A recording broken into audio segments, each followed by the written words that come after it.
So, good morning and welcome to the Flip Learning Network podcast. And I have a guest today who is Sean Corcorran. Is that right? Correct. Right. Sean, can you tell us what you do?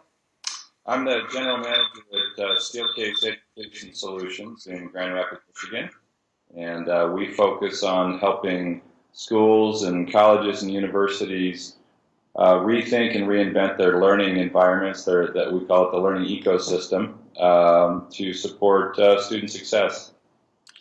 Well, that's why it ties very well in with a flipped model classroom because the flipped model is, I suppose, new and futuristic, and we're trying to marry in some of the models that are out there as well, the inquiry-based model, the project-based models, and I know you need to attend to that kind of thing as you think about design of the classroom. So, of course, my biggest question is really, what is the future? Where are you taking our classroom design in order to accommodate some of these new models? Sure. Well, it's funny, I've read that the term flipped classroom is less than 5 years old. So you're right, it hasn't, maybe the model of doing flipping has been around a while, but the term is really relatively new. I think what we're really focused on is to try to think very holistically about, as I said, the whole ecosystem of learning and teaching. And what I mean by that, maybe a way to describe that, is to think about a Venn diagram, three bubbles with pedagogy, technology, and space space would include the furniture. And how do you bring all those together to create a more effective learning environment? That's how we think about it. That's our framework. And what we've really said is we want to first understand the pedagogy. We want to first understand the curriculum. And the pedagogies are changing. I mean, there's been a lot of research over the last 30, 40 years on how the brain works, how people learn, and how we might better support learning that's tied to how the brain actually learns. And so what we try to do is first understand the pedagogy, understand how that's changing, and if that is driving different behaviors, both on the faculty part and on the student part, different behaviors in the classroom, online, then we need to think about how to support those behaviors, which are new, in new ways. And so, for instance, the model of row by column seating in the classroom, sage on the stage, the teacher has all the knowledge and imparts that to the student. That's really changing very, very quickly. And if, in fact, we do more online, we leverage more of a blended model, and that's driving the opportunity to do new things in the classroom. Well, how do you design the classroom to support those new things, those new behaviors and new interactions? So that's kind of how we look at it. Are you finding that I know you've worked in colleges and universities, but as you come down into the K through 12 world, are you finding it a little more challenging? Is it difficult to redesign a space? Or, because we have a lot of older buildings in public schools and all, is that a challenge for you? So it's surprisingly maybe less of a challenge than you might think. Okay. Technologies are exploding, and so there's, how do you accommodate the technologies? How does the room support that? So there might be some infrastructure issues around, incorporating new technology. Do we have enough plugs? Do we, is the building built out of, concrete? Can we actually put, technology where we want it? There's some issues like that. But I think what, we're focused on, more freestanding furniture solutions. And, you can take out the old stuff and put in the new stuff. And, it's surprisingly efficient to do that. So that's actually been, in some ways, a little easier in, say, K-12, middle schools, high schools, because the density requirements, the number of students in the classroom is not as intense as in colleges. A lot of K-12 schools, maybe the state or the district, the county might have a standard for how many students per square feet. That's usually a little bit more than in colleges. And so you have room to experiment. You have a little more room for moving around. So in some ways, in the physical sense, it's a little easier from a space standpoint. All right. And that's true. I know my students are finding where the outlets are in the classrooms so that they can recharge their devices and all very quickly. And it's not so bad. We thought at first it would be worse, but it's not.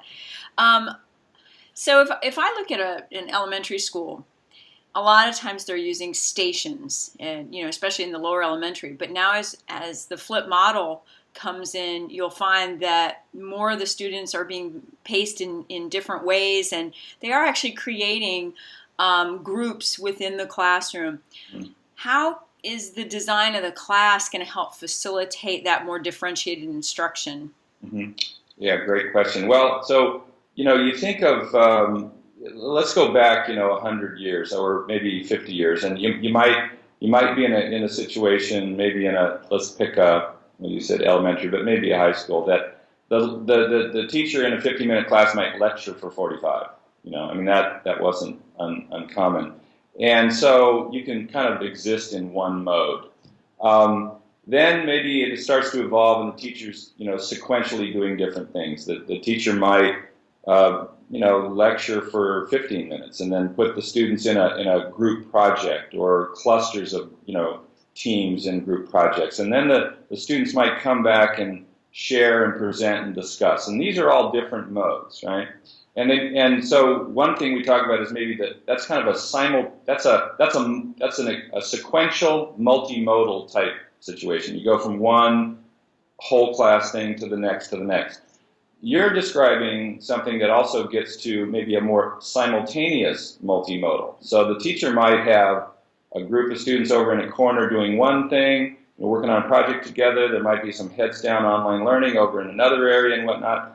So I think if you design the classroom to be flexible, to either have different stations or to be able to move into different configurations seamlessly and quickly, that's what we see is happening. And so I think the design of the furniture, the design of the layout of the classroom, our designers try to help schools make sure that if you're going to go from one mode to the next, that the furniture and the technology is designed in a way to actually allow you to do that. There's enough room to go from plan A to plan B to plan C.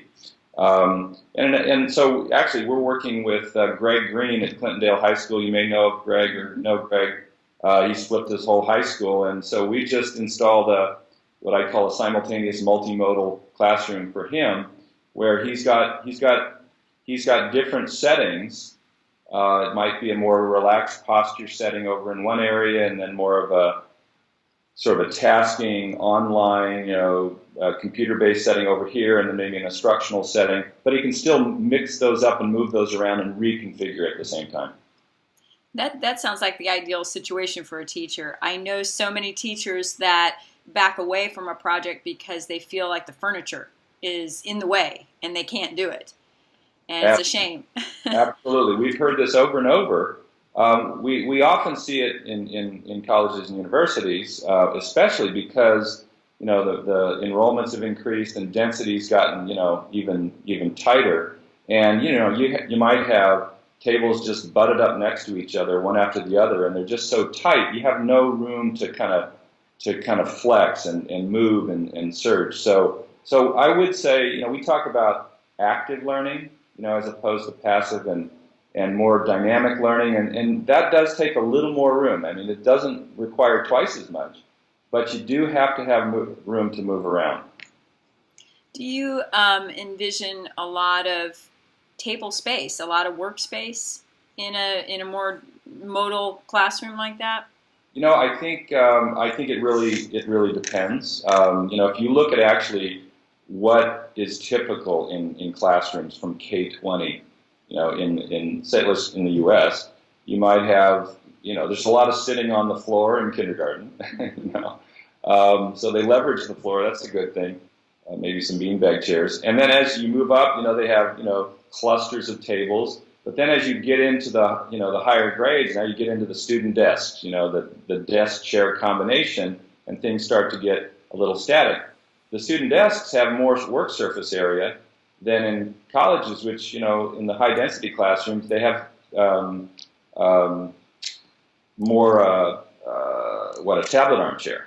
And so tablet armchairs have a lot less space. You get into a lecture hall, even less. So I think our approach is, depending on the pedagogy, depending on maybe the curriculum, you might have different needs. You might need large work surface areas in some classrooms for some types of work where you have big stuff, maybe a studio class, an architecture class, a design class. But in a humanities class where it's more discussing, a book or reading, you might be able to live with a lot less space, but you might want that to be more casual and relaxed, and we see that as well. So I think you need a palette of solutions depending on, a palette of place, if you will, depending on what you're trying to accomplish in the classroom and in the course. I've got another area that becomes a concern when we have a lot of electronics around, and it's lighting. Mm-hmm. We have classroom teachers trying to get, a good balance between being able to have task lighting and having it low enough that you can really see something that's projected or see something on a computer screen. Do you deal with that a little bit too? Well, you're right. It's a big issue. We haven't, we do a lot of research, and that's an area that we've, just started to look at. So we're not experts at that yet. I mean, we've actually gotten more into that in our corporate work. Steelcase is a 101-year-old company, and we've been working in corporate spaces for all that time, and in education for 80. But we've really just recently, in the last 7 years, gotten serious about the formal learning spaces. So I think lighting and acoustics are something that we're just starting to tackle. We've been focused more on the technology and the furniture up to this point. But you're right, it's a big issue, especially if you have a lot of windows. Yes, in some of these buildings we do. The other thing I was going to ask is more to do with a teacher, because we tend not to be the ones who are making the purchase decisions for what the room configuration is going to be. And I think the discussion between a teacher and administration is going to have to be that pedagogy, and how can I articulate that I need this space and this space, and I need a flexible moving environment. What does that translate to the person actually looking at designing the room? Right. And I think that's going to be part of our future, is how do we make these decisions together in order to work for everyone? Are you kind of building that into your company as far as how you go about discussing this with schools? Absolutely. It's a great point. I think if you believe that to improve teaching and learning, you do need to look at the whole environment as an ecosystem. Well, it takes a village to address all of the varied issues in there. I mean, you need the technology experts. You need the academic teaching, the instructional design experts. You need the teachers that actually, are on the ground doing the work. You need student input. You need leadership input. I think to create the future in more effective learning environments, you can't be siloed. And I know that that I've heard from educators, I've heard from campus architects, and college campuses that I think one term was balkanized. There's often it's too siloed, and I think that the leaders that we work with that are truly making change happen are the ones that are doing what you said, which is to involve the community, the whole learning and teaching community and design community in the problem identification, the needs identification, the change, the vision, and then the solution. You have to work on that together. Yeah, I'm glad you're saying that. Yeah, I do think that that's the big part of it. And then I'm going to go into the flip class now. I mean, in a traditional flip, I suppose we would call it, where the students have watched a video and they're coming in, and now they're going to have a lot more face-to-face time. Can you kind of walk me through what a classroom you all would envision looks like for that? Sure. Well, I think again, if they're doing the sort of background, the lower level stuff, maybe the stuff that the teacher used to do and just delivering the content, if they're doing that offline or online but outside the classroom, then that just opens up this world of opportunities to do different things. as we did our early research in education, we came across the different pedagogies, the constructivist theory, of learning and peer-to-peer learning and social constructivism, all these things that the indicators were more effective. And so just, pick the peer-to-peer piece. If the students have done the online, sort of content absorption, they come into the classroom and now the teacher wants them to discuss it. Well, what's the classroom look like for that? You need to be able to look at each other in the eye. You need to be able to have eye-to-eye contact. It's a social process. And so clearly, the environment has to support that. So the ability to be face-to-face is really important. The problem-based learning, which we see more and more, where teams might work, well, how big should the team be? We've done work on high-performance teams and found that the sweet spot is not 10 or 2.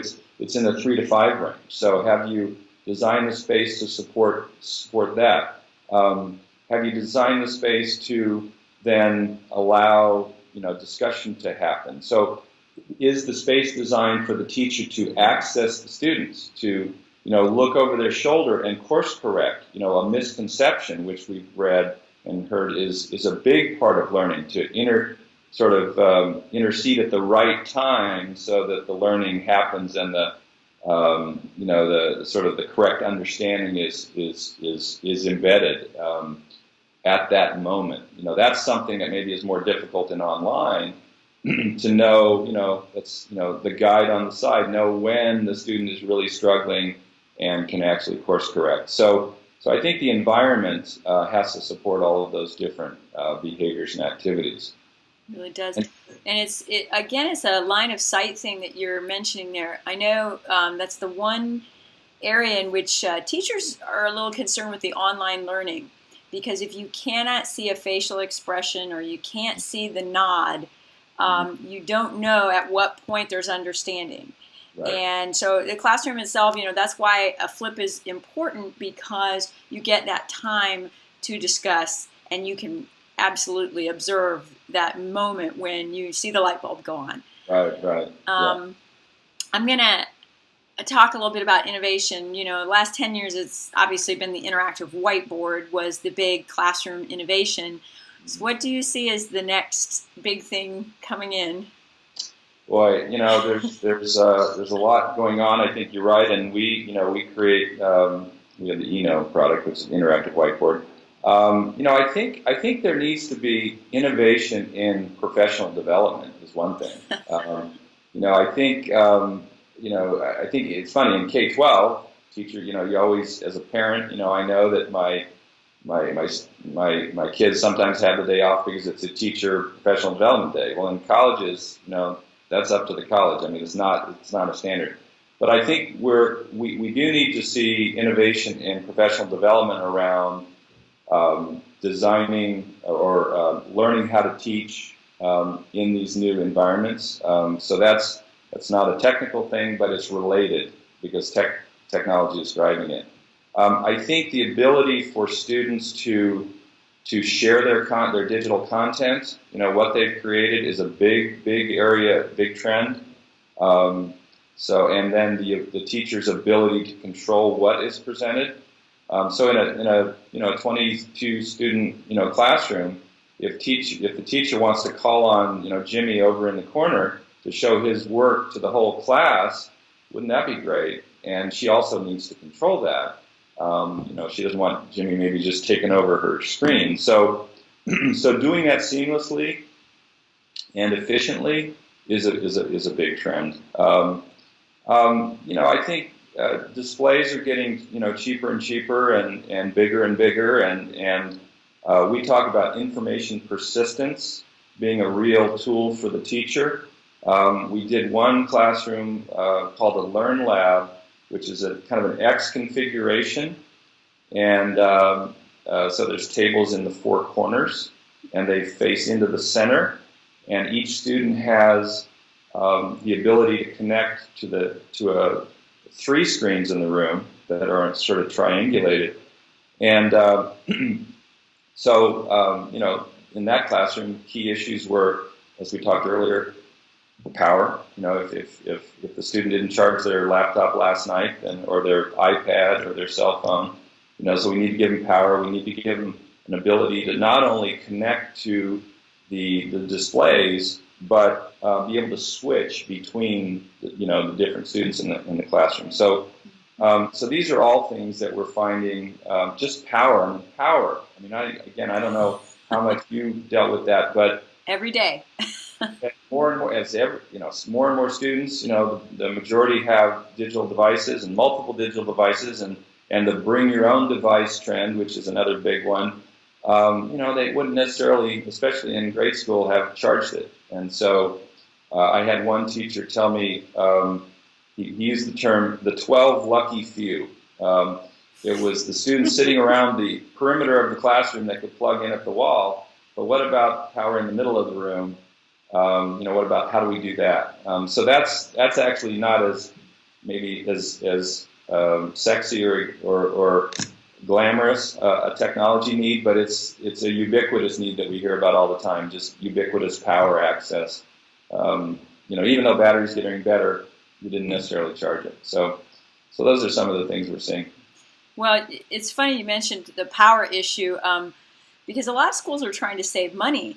And our school is toying with the idea of actually shutting down some of the outlets for certain periods of time, like weekends. And we're trying to figure out, well, if we have computer carts plugged in to those outlets, what do we do on Monday when all the computers are dead? So, there's that balance between environmentally friendly classroom design and then what is practical for us. And we're trying to meet together, but it's a difficult right now. I think the technologies are going to improve a lot, as you were saying, and I'm hoping for some kind of solar option within the classroom for charging as well. It's funny. There are solar calculators and solar backpacks, and so it'll be interesting to see how far that goes. People talk about wireless power. And as I say, well, that's right now, that's a laser, and you don't want to get in the way. It's to get the kind of power you need for a laptop, it's a little more than you can get wirelessly right now. So, but there's a lot of work going on in that, MIT and other places. Well, that's good to know. I know they'll come up with something that's going to work really well. So as far as where we could maybe look at some of these designs, is there a place online that you can offer? Oh, absolutely. So we do a lot of research. We do a lot of case studies. And we have a lot of design, we call them thought starters. So to give, I think, so that it's, you go to steelcase.com/education solutions. It's just Google Steelcase Education Solutions. You'll see a lot of information, interviews with educators, examples through these case studies of really 21st century learning environments. So that would be a good. Google the Node chair, NODE. I mean, it's a simple little reinvention of a tablet armchair, but it's been a complete amazing success because it just deals with this need for movement and reconfiguration in a very seamless way. But it's very iconic, and it solves a lot of other problems that students have, like being able to move in their chair with their backpack on board, so it's not on the floor and in the way, and something to trip over and get in the way of movement and reconfiguration. So lots of great things on steelcase.com, Education Solutions. Sean, it was great to have you on here this morning, and thank you so much for making a time slot for us. Good thing, Joan. Good luck with your teaching. We're here. Okay. All right. Thank you again. Take care. All right. Bye-bye.